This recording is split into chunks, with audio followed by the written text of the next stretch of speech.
you mean more to this person than anybody ever has. And that's something that they've never been, it's like they've never been able to say that to themselves before. It's like they've never, this is going to sound strange in love, but it's like they've never had a one-up or like a level up in love. And it's like you're this person's level up. You are this person's crowning glory is coming through. It's really interesting because it feels like this person feels empowered in your presence. They're very grateful to be a part of your life. They're not very good at expressing it though. So let's dive into how this person is feeling, because there's a reason why you're seeing this video, and there's most likely has to do with, you know, a little bit of confusion or a lack of clarity surrounding love. I'm getting a ringing in my left ear, so I'm going to pull a couple of cards and allow my angels to flow through me at this time regarding this love connection. Angels of love and light, Goddess Aphrodite, can you provide us with clarity surrounding this love connection and what it is we need to know? There's a lot of positive cards coming out here. Wow. Okay, it's really interesting because initially we have the Seven of Pentacles. So I feel like it's like you're meeting this person at a time where they don't really have it all together. Like they don't have it all you're in the process of getting it all together, but this person, they really don't have it all together. But what they do have is an abundance of love energy, an abundance of willingness to learn and grow. But they are very stubborn is what's coming through. Like I see them kind of like dragging their feet behind them in a way. It's like they really believe they can do it, but it's kind of like every day they almost need this push in order to know that they're doing good, or making you proud is what's coming through, because ultimately it's leading to this King of Pentacles. So we're going from Seven of Pentacles to King of Pentacles. So like I said before, like this person's never felt like they could say that they're leveling up when entering a love connection. So what I'm being shown right now is that the love connection in general, so I'm being shown like a really big heart surrounding the both of you, but it's like really big. So like it's giving me this energy of being very intimidating to this person because it's a very powerful love. Like they haven't experienced this before. You haven't experienced this level of love before. Everything feels so intense. Like your emotions are heightened. Your visions are heightened, even like your thoughts, your beliefs, like everything is heightened. The good and even the behavioral patterns and thought patterns that are trying to get in the way of this connection as well. So there's a lot of push-pull energy coming through. It's kind of like, it's like you take steps forward together and then you take a couple steps back, because I'm hearing like bumps in the road. So you're hitting bumps in the road. And here's the thing that Divine Spirit wants to make very clear about this connection. You're supposed to learn. You're supposed to grow in this connection together. It's not supposed to be something that just, you come together with this person and everything's just perfect. A lot of people have this misconception about love. They're like, oh, it's supposed to be easy. Yeah, it's supposed to be in a perfect world where we didn't grow up with trauma and family issues and, problems surrounding love in the past. It's like, yes, in a perfect world, yes. But if you're on this journey of healing and self-discovery, the world is waking up and realizing there's more to life than just what we've been led to believe. Love is going to be similar for you when you come into this divine union. So it's really important to remember that it's about learning in love together. And so long as you are showing up committed to learning in love for yourself as well as this person, you are going to lead the energy of this relationship. You are going to draw this person in by your willingness to learn and grow. So setting your pride to the side and allowing just love to exist between the two of you, especially in the moments where it's the hardest. But with the Ten of Hearts following all of this, this is union. Like this is long-term commitment. This is marriage. Like this is happiness together.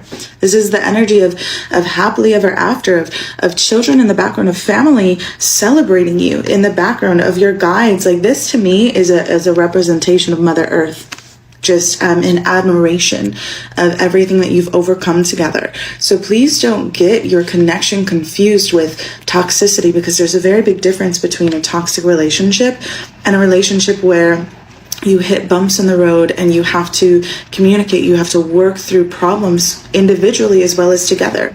So make sure you're able to use your discernment in that, because a lot of us love to label things as red flags and toxic and follow this like super toxic, idealism of what relationships should be based on social media posts and based on, a 30-second clip of what somebody's showing you that isn't even true to what they're living in their everyday life. So don't allow yourself to get pulled, and don't fall into the illusion of what love should be, because your love connection between you and this person is one of those ones that it's going to be likely misunderstood by most and understood by very few, understood by only those who are also on this path of discovering what it is to be divine, discovering what it is to, break out of this human form and more into your natural form of your soul's truth.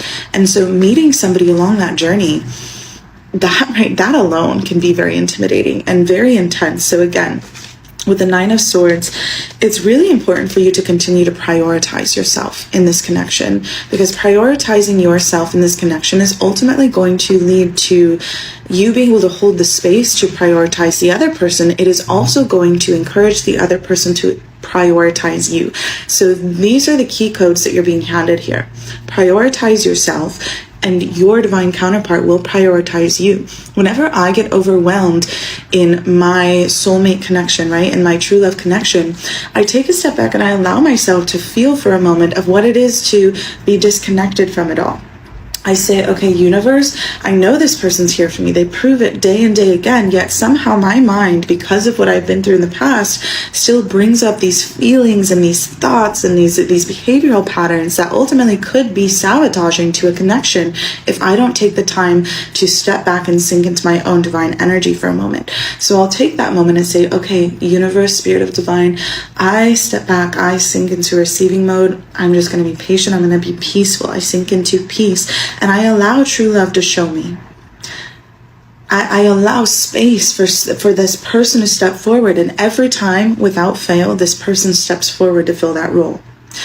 You cannot desire somebody to fill a role for you as your divine counterpart without having the space available for them to do it. So your key code, another key code, is creating space for your person to show up in true love for you. And that means sinking into your own energy and giving yourself love. With the Magician on the bottom of the deck, you have a very powerful presence in love, in this world. You have a very powerful presence. It's like you don't realize how powerful it is. And when you're directing it at other people, it's so powerful. Even in a love connection, it's so powerful that it can almost push somebody away if they are not ready to receive all that you are. So it's really important to come home to your energy, come home to your magic. Practice what you know to be true and continue to work on building your reality, creating your reality, creating who it is you wish to be, choosing who it is you wish to be and how you wish to show up in this world, and most importantly, in love, in a connection, in a relationship with your family, whatever it may be. Choosing how you wish to show up. It's so important here. And if any of this resonates with you, if you are feeling called at this time to dive in deeper, to really figure out what it means to come home to your own energy, what it means to create your reality and choose your highest path for yourself, choose the betterment of yourself. And it can be important to have that guidance, to have somebody to hold your hand. And when you're experiencing, one of those bumps in the road, you have something to go to. You have a ritual to pull out. You have an affirmation to pull out and raise your vibration, remind you of who you are. And that's exactly what I've spent the last year doing, is working on a Master Your Reality class to provide you with the keys and the codes and everything that you need in order to become the best version of you, ultimately calling in the highest version of love for yourself. And so if you do feel called to work with me further, you can click the link in my bio. For 99 days, we will work together to bring you into connection with the highest and most abundant version of you.